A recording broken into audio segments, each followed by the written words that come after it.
I'm a convicted felon. Back in April 1981, I made a mistake in trusting an acquaintance.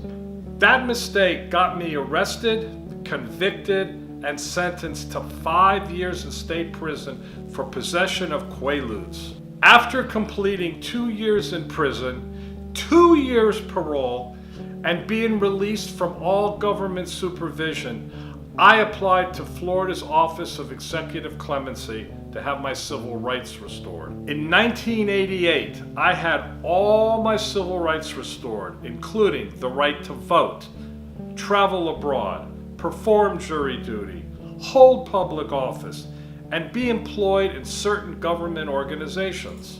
I was lucky. The process only took me a few years. Since then, I've created a wonderful life for myself.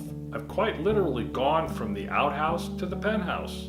Today, I'm a successful insurance broker, real estate investor, published author, and founder of a nonprofit charity that saves the lives of pets in distress. I hold the proud distinction of being the first convicted felon to be issued a real estate license in Florida and the first convicted felon in Florida to be issued an insurance license. That was a big deal. I made a mistake when I was young.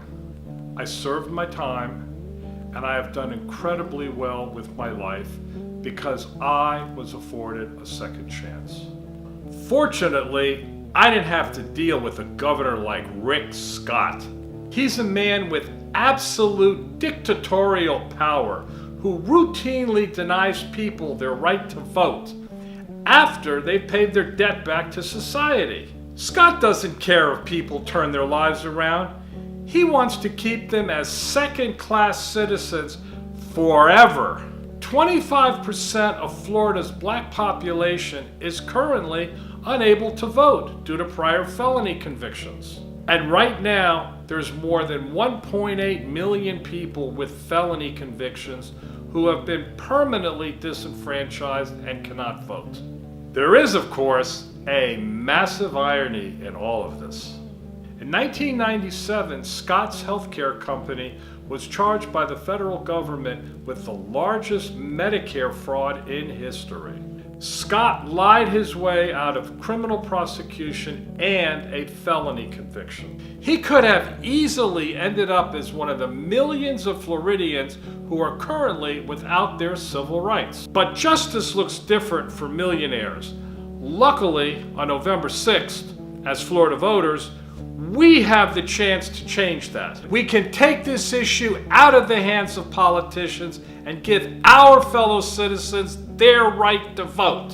You'll be amazed with what they can do with it if given the chance to be treated like everybody else. Take it from my life experience.